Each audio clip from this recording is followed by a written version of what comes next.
Innal hamdalillah nahmaduhu wa nasta'inuhu wa nastaghfiruh wa na'udzu billahi min syururi anfusina wa min sayyiati a'malina. Man yahdihillahu fala mudhillalah wa man yudlil fala hadiyalah. Asyhadu an la ilaha illallah wahdahu la syarikalah wa asyhadu anna Muhammadan abduhu wa rasuluh. Ya ayyuhalladzina amanu ittaqullaha haqqa tuqatih wa la tamutunna illa wa antum muslimun. Ya ayyuhan nas ittaqu rabbakumul ladzi khalaqakum min nafsin wahidah wa khalaqa minha zawjaha wa batha minhuma rijalan katsiran wa nisaa wattaqullaha alladzi tasaaluna bihi wal arham innallaha kana 'alaikum raqiba. Ya ayyuhalladzina amanu ittaqullaha wa qulu qawlan sadida yuslih lakum a'malakum wa yaghfir lakum dzunubakum wa may yuti'illaha wa rasulahu faqad faza fawzan azima. Amma ba'd. Masyarul muslimin, jamaah Jumat yang semoga dirahmati oleh Allah. Segala pujian hanya untuk Allah Subhanahu wa taala, Rabb semesta alam, atas berbagai karunia, atas berbagai anugerah yang selalu kita rasakan setiap saat, yang selalu kita rasakan setiap waktu. Karunia yang begitu banyak, kenikmatan yang tak terbilang jumlahnya, dan kita betul-betul tenggelam dalam nikmat Allah. Kemudian salawat dan salam semoga selalu tersampaikan, semoga selalu tercurah kepada Nabi kita, Rasul kita Muhammad sallallahu alaihi wasallam, juga kepada keluarga beliau, istri-istri beliau, sahabat-sahabat beliau, dan orang-orang yang mengikuti beliau dengan baik sampai hari kiamat nanti. Kita bersaksi tiada sembahan yang berhak diibadahi dengan benar kecuali Allah, hanya Allah satu-satunya. Dan kita bersaksi Nabi kita Muhammad adalah hamba dan utusan Allah. Hadirin yang semoga dirahmati oleh Allah, Rasulullah sallallahu alaihi wasallam adalah sosok teladan yang sempurna untuk kita semua. Allah Subhanahu wa taala berfirman, "Laqad kana lakum fi Rasulillahi uswatun hasanah liman kana yarjullaha wal yawmal akhir wa dzakarallaha katsira." Sungguh pada diri Rasulullah ada uswah, teladan yang baik untuk kalian semua, bagi siapa saja yang mengharapkan perjumpaan dengan Allah dan hari kiamat nanti, dan juga bagi siapa saja yang banyak mengingat Allah. Pada diri Rasulullah ada contoh untuk kita semua. Pada Rasulullah ada banyak hal yang mesti kita lihat, yang mesti kita pelajari, termasuk dalam masalah menghadapi ujian dan cobaan hidup. Rasulullah sallallahu alaihi wasallam beliau bersabda, "Inna asyaddan nasi bala'an al-anbiya, thumma alladhina yalunahum, thumma alladhina yalunahum." Sesungguhnya manusia yang paling berat cobaannya adalah para nabi, kemudian orang-orang yang mengikuti mereka, dan orang-orang yang mengikuti mereka. Jelaslah Rasulullah seorang nabi dan rasul, bahkan beliau para pemimpin nabi, sehingga beliau pun pasti mendapatkan ujian dan cobaan yang tidak main-main dahsyatnya.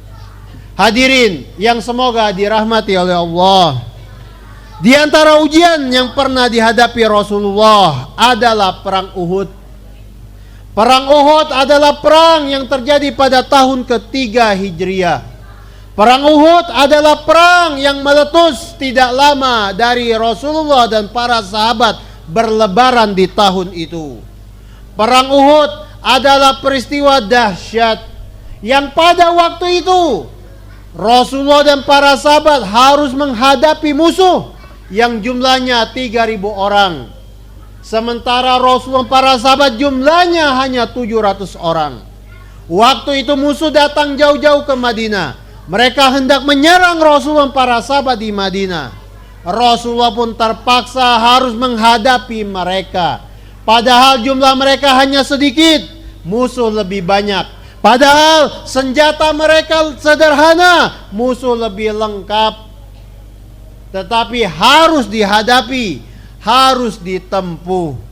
Maka berangkatlah Rasul para sahabat ke medan Uhud, ke dekat gunung Uhud. Mereka harus menghadapi musuh yang 3 kali lipat banyaknya. Rasulullah dengan sedikitnya jumlah mereka mengatur pasukan begitu rupa. Dan lalu terjadilah perang Uhud.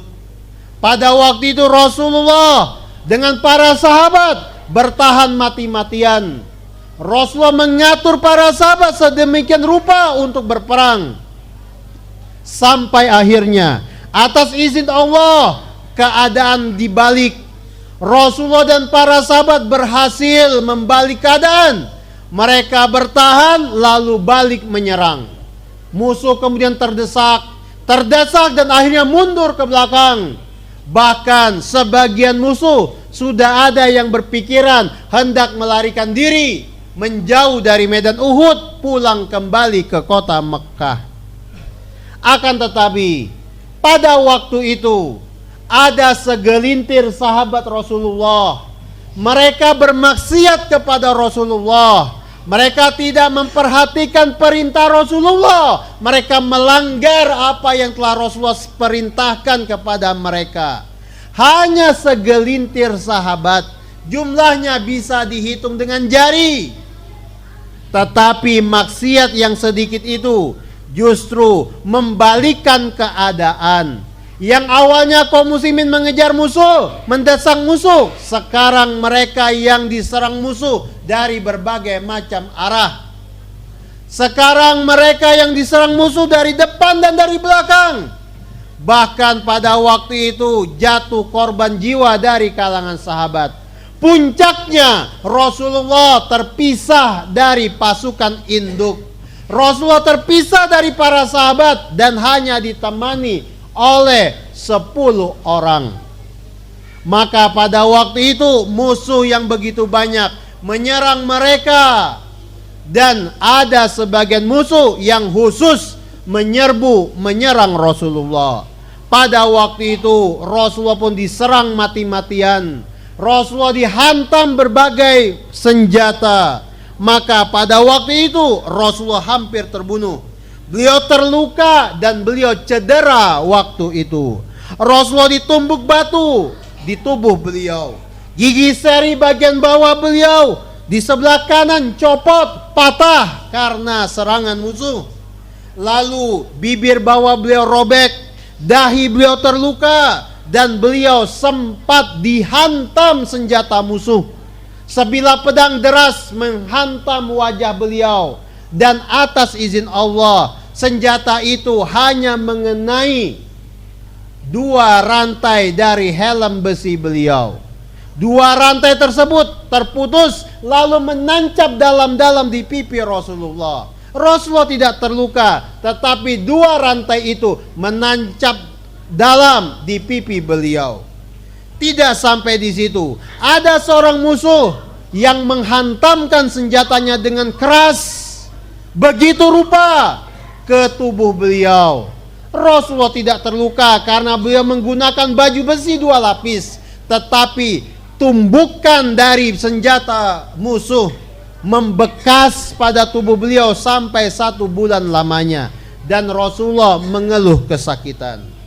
Hadirin yang semoga dirahmati oleh Allah, perang Uhud adalah momen ketika orang-orang musyrikin memiliki kesempatan emas untuk membunuh Rasulullah. Perang ini disebut sebagai satu dari dua ujian paling dahsyat yang pernah dihadapi Rasulullah. Selain perang Uhud, ujian dahsyat lainnya yang pernah dihadapi oleh beliau adalah perlakuan orang-orang Taif kepada beliau. Dalam satu hadis sahih, Aisyah radhiyallahu anha pernah bertanya kepada Rasulullah, "Ya Rasulullah, ya Rasulullah, wahai Rasulullah, hal ata alaika yaumun kana asyadda min yaumi Uhud?" Wahai Rasulullah, apakah pernah ada kejadian yang pernah menimpamu lebih dahsyat dari perang Uhud? Maka Rasulullah menjawab, "Laqad laqitu min qaumik wa kana asyadda ma laqitu minhum yaumal aqabah." Sungguh pernah menimpa diriku dari kaummu apa yang lebih dahsyat daripada perang Uhud, dan apa yang menimpa diriku waktu itu dari mereka adalah apa yang menimpaku ketika sedang di Taif. Iz aradtu nafsi ala ibni Abdi Yalil falam yujibni ila ma aradtu fangtalaqtu wa ana mahmumun ala wajhi. Pada waktu itu aku datang ke Taif lalu mendakwahi mereka, menawarkan Islam kepada mereka. Ternyata pemimpin mereka tidak menerima ajakanku. Lalu orang-orang juga menolakku pada waktu itu, dan aku pun keluar dari kota itu dengan wajah yang sangat bersedih. Hadirin yang semoga dirahmati oleh Allah, apa yang disampaikan Rasulullah kepada Aisyah tadi, ini mengacu kepada satu peristiwa penting yang terjadi pada tahun ke-10 kenabian. Pada waktu itu Rasulullah baru ditinggal wafat oleh paman beliau Abu Thalib. Dan Abu Thalib adalah sosok manusia yang melindungi Rasulullah dalam dakwah beliau. Ketika Abu Thalib meninggal dunia, Rasulullah mencoba mencari sosok pengganti beliau, sosok pengganti manusia dalam melindungi Rasulullah ketika beribadah. Beliau datang ke kota Taif menawarkan Islam kepada tokoh-tokohnya, lalu kepada masyarakatnya. Ternyata beliau ditolak, beliau dikufuri, diingkari, dan puncaknya tokoh-tokoh masyarakat Taif menyuruh anak-anak, budak-budak, dan orang-orang cacat mental untuk mengusir Rasulullah. Mereka berbaris lalu melempari Rasulullah dengan bebatuan, mengusir Rasulullah dari kota Taif. Bayangkan hadirin, Rasulullah, orang yang mulia, manusia yang paling Allah cintai, orang yang sangat taat kepada Allah, manusia yang paling bertakwa, diusir dari kota Taif selayaknya anjing. Diusir dari kota itu oleh penduduk Taif, oleh anak-anaknya, oleh budak-budaknya, oleh orang-orang idiotnya.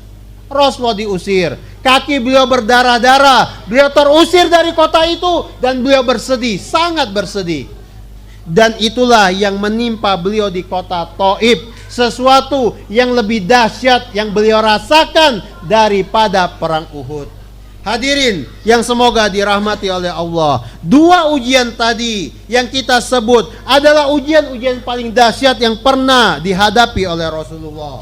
Yang satu beliau hadapi ketika beliau masih di kota Mekah, sedangkan yang satu lagi beliau hadapi ketika sudah hijrah dan tinggal di Madinah. Yang satu dalam bentuk serbuan musuh dengan senjata masing-masing, yang satu lagi dalam bentuk caci maki, bulian, perendahan diri, dan lemparan batu yang mengusir beliau dari kota Taif. Dua-duanya datang dan menimpa Rasulullah, sosok manusia yang paling Allah cintai, manusia yang paling bertakwa kepada Allah, dan teladan yang paling baik untuk kita semua. Barakallahu li wa lakum.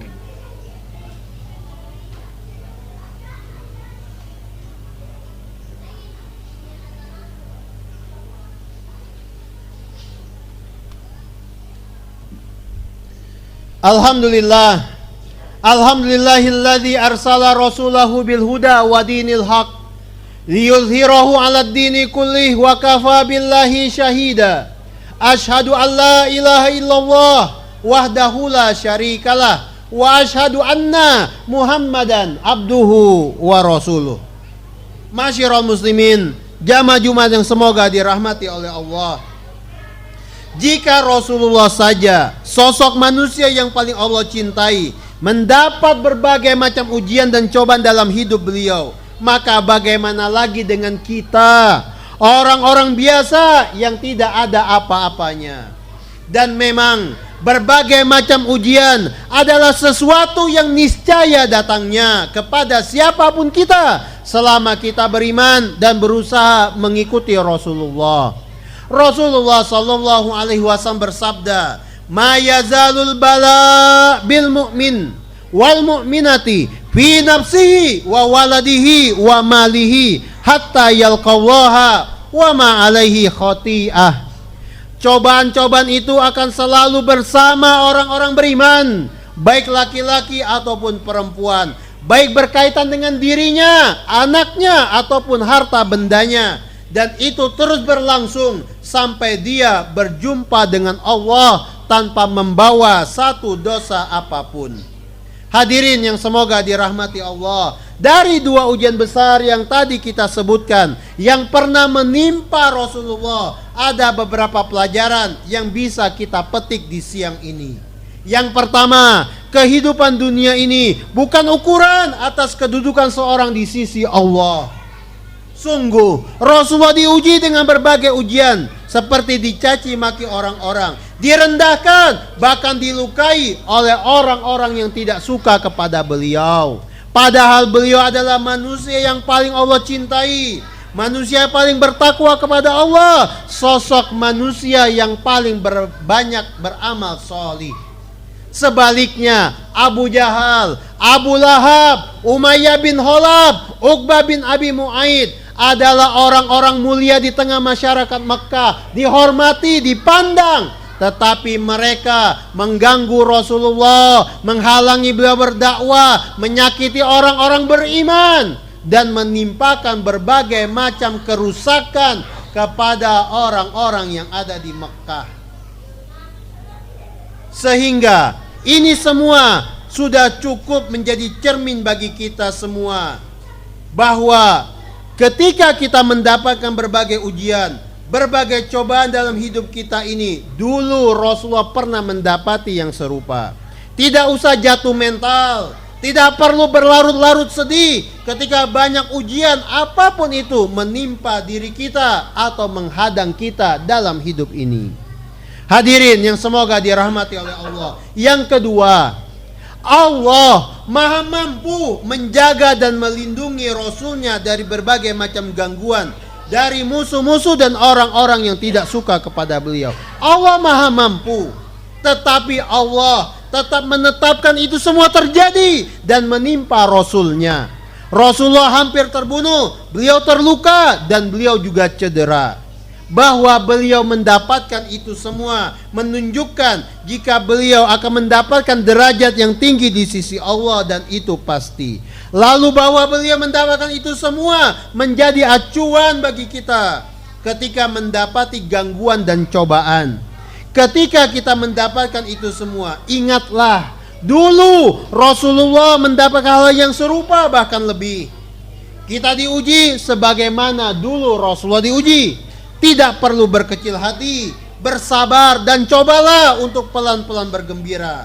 Sebagaimana kita mencontoh beliau dalam keadaan lapang, kita pun perlu mencontoh beliau dalam keadaan sempit, seperti ketika mendapatkan ujian dan cobaan.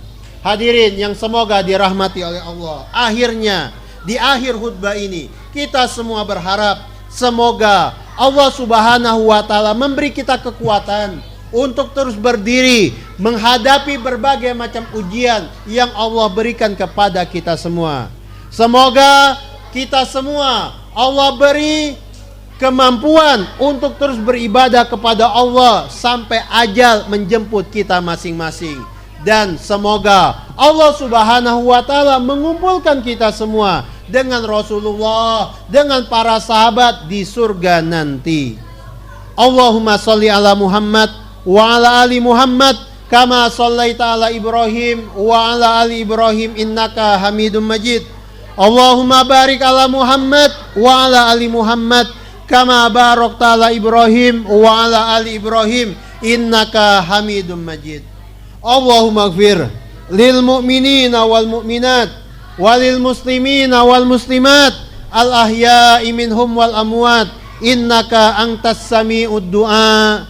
Rabbana ighfir lana wali walidina warhamhum kama rabbawna sigara. Rabbana atina fid dunya hasanah wa fil akhirati hasanah wa qina adzabannar wa qina adzabannar wa qina adzabannar. Wa akhiru da'wana anil hamdulillahi rabbil alamin. Assalamualaikum warahmatullahi wabarakatuh. Aqimus shalah.